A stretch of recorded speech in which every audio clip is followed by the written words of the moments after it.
Sila'y mga karaniwang kabataan. Malalakas, masisigla, maliliksi ang kilos, masasaya sa tuwing sila'y magkakasama, nagtatawanan o nagkukulitan. Ngunit sa likod nito ay ang isa pa nilang katauhan. Matitikas, matatapang, buo ang loob, at handang sumagupa sa anumang panganib na kanilang haharapin. Mga tapat at magigiting na tagapangalaga ng kapayapaan. Ang tasking po at mandato ng PNP ay kung ano man po ang mangyari within the community ay gawin ng PNP na maibalik po ang peace and order. May rami na pong circumstances na nangyari na kami po yung nasasaktan. However, meron po kasing maximum tolerance na tinatawag. Nung andun po kami sa Marawi, encounter putok po yan lagi, bomba. Hindi po namin alam kung biglang may mga dumadaan-daan na lang po ng mga bala. Then sa amin po is may na-wounded po kami na kasamahan. May mga namatay po na tropa. Sa episode na ito ng Paninindigan, kilalanin natin ang Gamboa Brothers. Sila ang magkakapatid na alagad ng batas.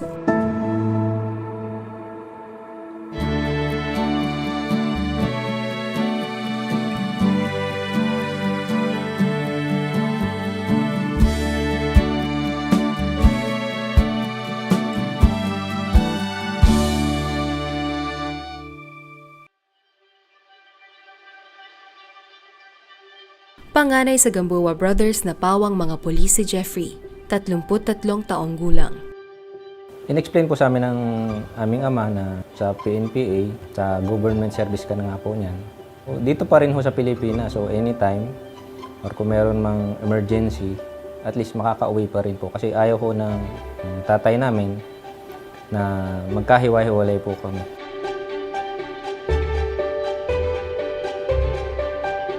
Bilang panganay, malaki ang kanyang impluwensya sa nakababatang kapatid na si Jade Gamboa, 31 taong gulang. Ang una nakapasok po sa amin is yung kuya ko. Pinakita niya po sa amin yung mga videos niya dun sa academy, kagaya nung mga tumatalon sa chopper, tatalon ka sa dagat. Doon po ako nagsimulang ma-inspire kasi adventurous po, gusto kong makita na, kuya, gusto ko yan. Sabi niya, kung gusto mo yan, itry mo sa academy. Ako po kasi, kadete pa lang, gusto ko nang mag-SAF. Iba po yung bearing ng SAF, iba yung disiplina nila, and when it comes to sa operational capabilities, sa tactical capabilities nila, mataas po kasi iba yung training.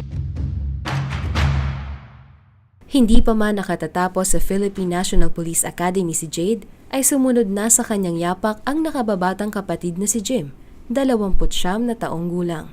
Pinaunawa po sa amin na mas magandang nandito kami sa bansang Pilipinas na makapagsilbi dito sa ating bayan sa pamamagitan po ng pagpasok namin sa academy. Hanggang sa silang tatlo ay makapagtapos sa Philippine National Police Academy. Nagtapos po ng Bachelor of Science in Public Safety. Ang unang assignment ko po ay sa Special Action Force po. Member po ako ng PNPA Lacandula Class of 2015. Kung nakapasok po ako sa top 10, so top 5 po ako. Nung una is hindi ko naman po kasi ini-aim na mapunta sa top 10. Kaya lang nung graduation po kasi ni Kuya, sa stage po kasi yung top 10, yung mga parents nyo, nasa gitna po sila.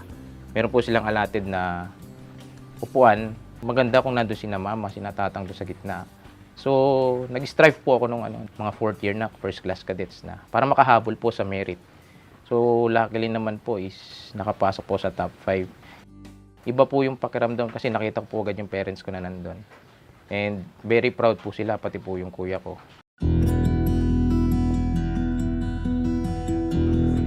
Pinaglaan nilang tupdin ang mandatong ipinatutupad ng kapulisan sa layuning ang bawat mamamayan ay manirahan sa isang mapayapa, Yeah.